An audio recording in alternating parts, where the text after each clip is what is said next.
The Ballad of the Cars by Rudyard Kipling. Now this is the price of a stirrup-cup, the kneeling doctor said. And syne he bade them take him up, for he saw that the man was dead. They took him up, and they laid him down, and, oh, he did not stir, and they had him into the nearest town to wait the coroner. They drew the dead cloth over the face, they closed the doors upon, and the cars that were parked in the marketplace made talk of it anon. Then up and spake a Daimler wide, that carries the slatted tank.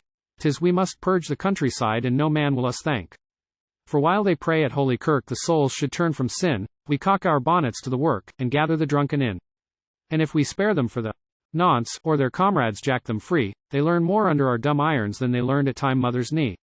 Then up and spake an Armstrong bold, and Siddeley was his name.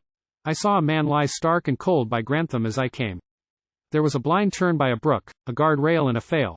But the drunken loon that overtook he got no hurt at all. I ha! Trodden the wet road and the dry but in the shady lane. And why the guiltless soul should die, good reason find I nane. Then up and spake the babe Austin had barely room for two, 'tis time and place that make the sin, and not the deed they do. For when a man drives with his deer, I ha! Seen it come to pass that an arm too close or a lip too near has killed both lad and lass. There was a car at eventide and a sideling's kiss to steal the God knows how the couple died, but I mind the inquest wheel. I have trodden the black tar in the heath but in the cobble stone, and why the young go to their death, good reason find I none. Then spake a Morris from Oxenford, was keen to a Cowley friar, how shall we judge the ways of the Lord that are but steel and fire? Between the oil pits under earth and the levin spark from the skies, we but adventure and go forth as our man shall devise. And if he have drunken a hoop too deep, no kinship can us move to draw him home in his market sleep or spare his waiting love.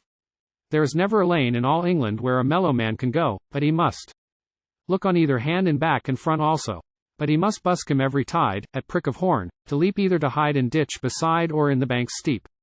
And whether he walk in drink or muse, or for his love be bound, we have no wit to mark and choose, but needs must slay or wound. They drew the dead cloth from its face.